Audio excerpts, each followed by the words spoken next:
မင်္ဂလာပါရှင်ပထမနာထသုံးမှာမြတ်စွာဘုရားသည်ဤတရားကိုဟောတော်မူ၏ယဟန်တို့မိခိုရာရှိသည်ဖြစ်၍နေကြကုန်တော့မိခိုရာမရှိမှု၍မနေကြကုန်နှင့်မိခိုရာမရှိသူသည်ဆင်းရဲစွာနေရ၏ယဟန်တို့မိခိုရာကိုပြုတတ်သောတရားတို့သည်ဤဆယ်မျိုးတို့သည်၎င်းတို့မှာအကျဉ်သူသည်တစ်အကြအမြင်များဤပညာဖြင့်ကောင်းစွာထိုးထွင်း၍သိအပ်ကုန်၏နှစ်အဆွေခင်မွန်းကောင်းရှိ၏အပေါင်းအဖော်ကောင်းရှိ၏သုံးဆူဆုံးမလွယ်၏အဆုံးအမကိုရိုးရိုးသေးသေးခံယူတတ်၏လေးတရင်သုံးဖော်တို့အပေါ်ပြုအပ်သောကြီးမားကုန်သောတင်းငယ်ကုန်သောအမှုကိစ္စတို့၌လိမ္မာ၏ပြည့်ရခြင်းမရှိပြုလုပ်ရန်စီရင်ရန်စွမ်းနိုင်၏ငါရတ္တသမျှပစ္စည်းဖြင့်ရောင်ရဲခြင်းရှိ၏6တုတ်အဘိဓမ္မာဝိနည်းတရား၌များစွာမြတ်နိုးခြင်းရှိ၏ခွန်တီလရှိ၏တိခါပုတ်၌ကောင်းစွာစောင့်တည်၍ကျင့်၏8လွန်ကဲသောရင့်ကျက်သောတတိနှင့်ပြည့်စုံခြင်းပြောပြီးသောစကားကိုအောက်မေ့နိုင်ခြင်းရှိ၏9မြဲမြံသောဝိရိယရှိ၏ကုသိုလ်တရားတို့၌တာဝန်ကိုပြစ်ချထားခြင်းမရှိ10ဆင်းရဲကုန်ရာနိဗ္ဗာန်သို့ကောင်းစွာရောက်စေတတ်သောမြတ်သောပညာနှင့်ပြည့်စုံ၏ယဟန်တို့မိခိုရာရှိသည်ဖြစ်၍နေကြလောမိခိုရာမရှိဘဲမနေကြနှင့်ယဟန်တို့မိခိုရာမရှိသူသည်ဆင်းရဲစွာနေရ၏ဟုမိန့်တော်မူ၏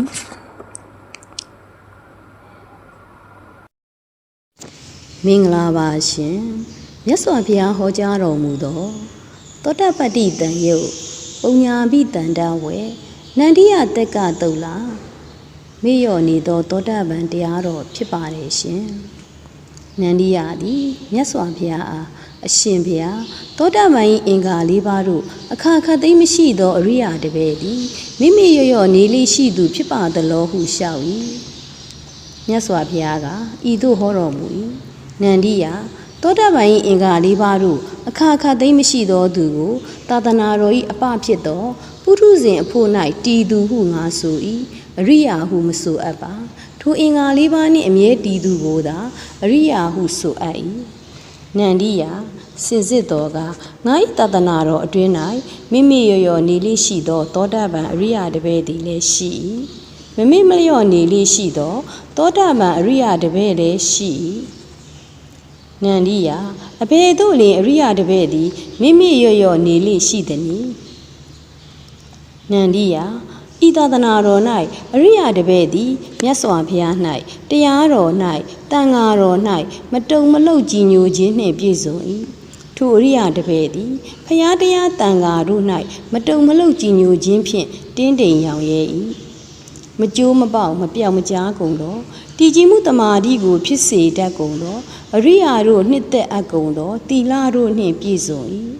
ထိုအရိယာတပည့်သည်ထိုအရိယာတို့နှစ်သက်အပ်သောသီလတို့ဖြင့်သာတင်းတိမ်ရောင်ရဲ၏လူမှုကိစ္စများသဖြင့်နေ့၌၎င်းည၌၎င်းသမထဝိပဿနာကိုတဆင့်တက်၍အာမထုတ်ဤသို့မိမိရော့နေလေးရှိသောထိုအရိယာတပည့်အားဝမ်းမြောက်မှုမဖြစ်ဝမ်းမြောက်မှုမဖြစ်သောနှစ်သိမ့်မှုပီတိမဖြစ်နှစ်သိမ့်မှုပီတိမရှိလတ်သောငြင်းအေးမှုပတ္တိမဖြစ်ထိုသူသည်အောက်မေ့ခြင်းတတိစင်ကြင်ခြင်းတမ္ပဇဉ္ဉဏ်နှင့်မပြည့်စုံ၍နှစ်သိမ့်ခြင်းပီတိဖြင့်ချမ်းသာစွာနေရခြင်းဒုက္ခတို့ကိုမရရှိဘဲဆင်းရဲစွာနေရ၏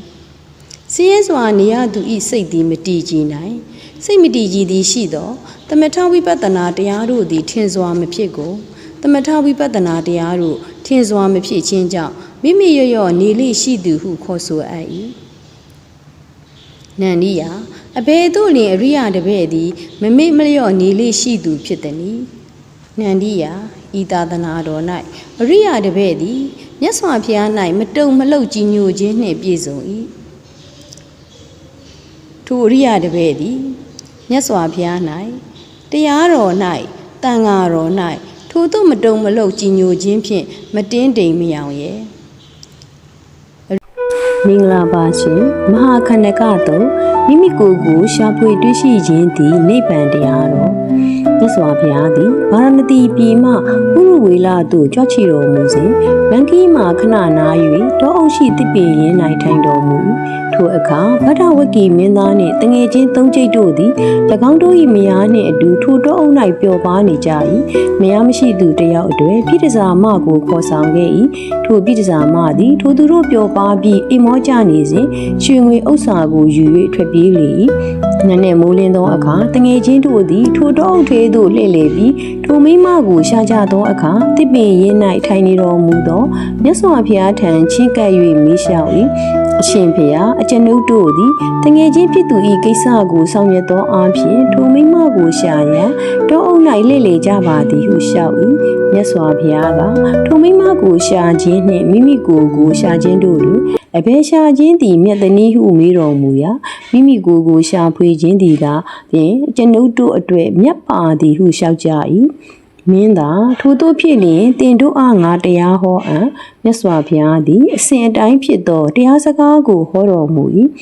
ဤသည်တို့ကအဘယ်နည်းဒါနနှင့်ဆက်သောစကားသီလနှင့်ဆက်သောစကားကာမဂုဏ်တို့ဤတာယာဘွယ်ကို၎င်းအပြစ်နှင့်ယုံညံ့ခြင်းကို၎င်းကာမဂုဏ်တို့မှထွက်မြောက်ခြင်းအကျိုးနိဗ္ဗာန်ချမ်းသာကို၎င်းပြတော်မူ၏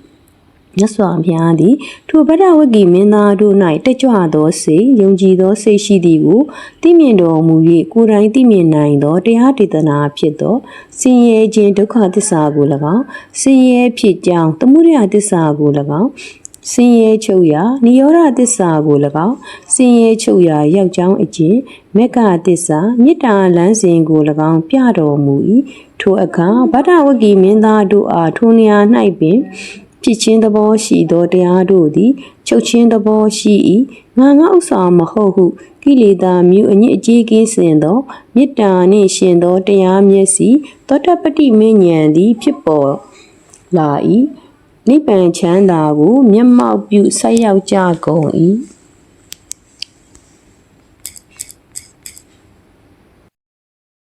မင်္ဂလာပါရှင်ကောတံပိယတုတ်ကိုပူဇော်ပါမယ်ရှင်သောတပန်အင်္ဂါ9ချက်တရားတော်မြတ်စွာဘုရားသည်ကောတံပိပြည်၌နေထိုင်သောယဟန်များကိုဟောကြားထားသောတုတ်ဖြစ်ပါတယ်ရှင်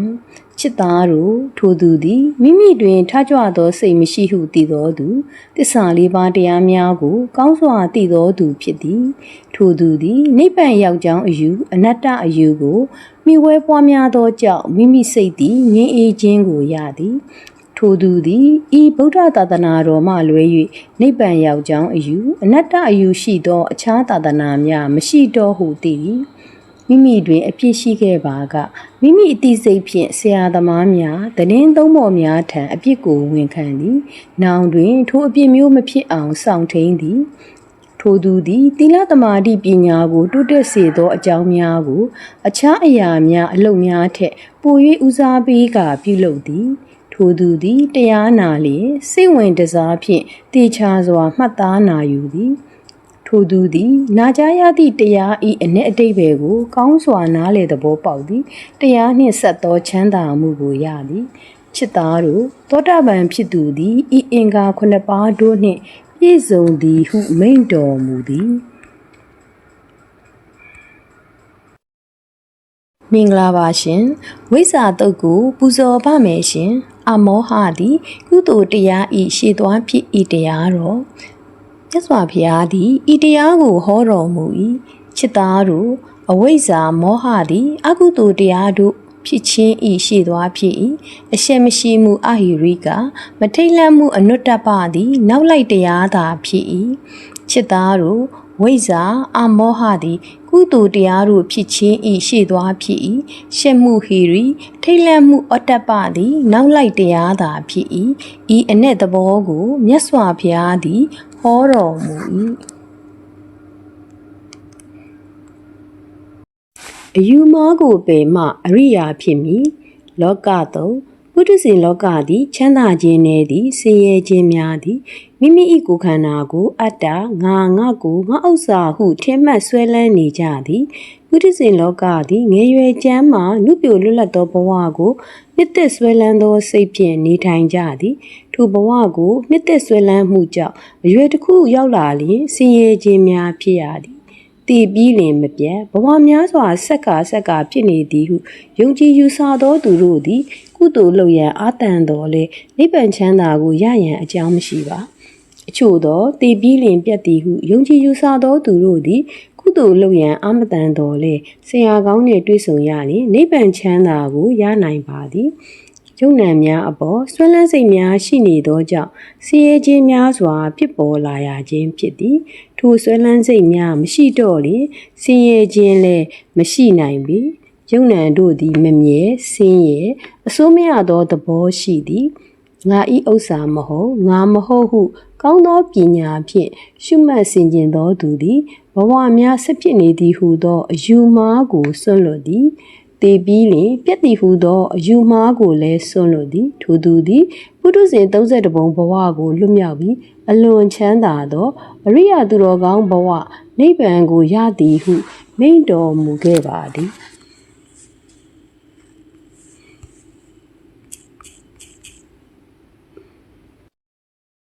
မင်္ဂလာပါရှင်အနုတ္တပိတုတ်ကိုပူဇော်ပါမယ်ရှင်သစ္စာလေးပါးသိရန်ထိုက်သူတရားတော်ရှင်သာရိပုတ္တရာသည်အရှင်မဟာကတ္တပနှင့်အတူနေရာ၌ထိုင်ပြီးအရှင်မဟာကတ္တပအားအစွမ်းကုန်ကြိုးစားအထောက်ခြင်းမရှိသူကြောက်လန့်ခြင်းမရှိသူသည်သစ္စာလေးပါးတရားကိုမသိနိုင်ငြိမ်းအေးခြင်းကိုမရနိုင်နိဗ္ဗာန်ချမ်းသာကိုမရရှိနိုင်အစွမ်းကုန်ကြိုးစားအထောက်သူကြောက်လန့်ခြင်းရှိသူသာသစ္စာလေးပါးတရားကိုသိနိုင်သည်ငြိမ်းအေးခြင်းကိုရရှိနိုင်သည်နိဗ္ဗာန်ချမ်းသာကိုရရှိနိုင်သည်ဟုဆိုသည်ဤသာသနာတော်၌မကောင်းမှုဟုသမျှကိုရှောင်ဖယ်နိုင်ပြီးကောင်းမှုဟုသမျှကိုအမြဲလှုပ်ဆောင်ဖြစ်အောင်မေတ္တာဘာဝနာကိုအချိန်ပြည့်အားထုတ်ခြင်းမရှိသူသည်အစွမ်းကုန်ကြိုးစားအားထုတ်ခြင်းမရှိသူဖြစ်သည်ဤသာသနာတော်၌ငါသည်မေတ္တာတရားကိုမေ့လျော့ပြီးမကောင်းမှုများကိုလုပ်မိခဲ့လျင်အကျိုးမရှိဖြစ်ရလိမ့်မည်မေတ္တာတရားကိုမေ့လျော့ပြီးကောင်းမှုများကိုမလုပ်မိလျင်အကျိုးမရှိဖြစ်ရလိမ့်မည်ဟုမှန်ကန်သောပညာဖြင့်တွေးတောဆင်ခြင်မှုမရှိသောသူသည်ကြောက်လန့်ခြင်းမရှိသူဖြစ်သည်ထိုကဲ့သို့အစွမ်းကုန်အထုတ်ခြင်းမရှိသူနှင့်ကြောက်လန့်ခြင်းမရှိသူသည်သစ္စာလေးပါးတရားကိုမသိမြင်နိုင်သူမငြိမ်းအေးနိုင်သူနိဗ္ဗာန်ချမ်းသာကိုမရရှိနိုင်သူဖြစ်သည်ဤသာသနာတော်၌မကောင်းမှုအလုံးကိုလုံးဝမလုပ်ဖြစ်အောင်ကောင်းမှုအလုံးကိုလည်းအမြဲလုပ်ဖြစ်လာအောင်မေတ္တာဘာဝနာကိုအချိန်ပြည့်အားထုတ်နေသောသူသည်အစွမ်းကုန်ကြိုးစားအားထုတ်ခြင်းရှိသူဖြစ်သည်ဤသာသနာတော်၌ငါသည်မေတ္တာတရားကိုမေ့လျော့ပြီးမကောင်းမှုများကိုလုပ်ခဲ့လျင်အကျိုးမရှိဖြစ်ရလိမ့်မည်ငါသည်မေတ္တာတရားကိုမေ့လျော့ပြီးကောင်းမှုများကိုမလုပ်မိလျင်အကျိုးမရှိဖြစ်ရလိမ့်မည်ဟုမှန်ကန်သောပညာဖြင့်တွေးတောဆင်ခြင်သောသူသည်ကြောက်လန့်ခြင်းရှိသူဖြစ်သည်ငါရှင်မဟာကတ္တပဤသာသနာတော်၌ဤကဲ့သို့အစွမ်းကုန်ကြိုးစားအထောက်ခြင်းရှိသူနှင့်မေတ္တာတရားကိုမေ့လျော့ပြီးနေထိုင်ခြင်းကိုကြောက်လန့်ခြင်းရှိသူသည်သစ္စာလေးပါးတရားကိုသိနိုင်သည်ငြိမ်းအေးခြင်းကိုရရှိနိုင်သည်နိဗ္ဗာန်ချမ်းသာကိုရရှိနိုင်သည်ဟုမိန့်တော်မူခဲ့သည်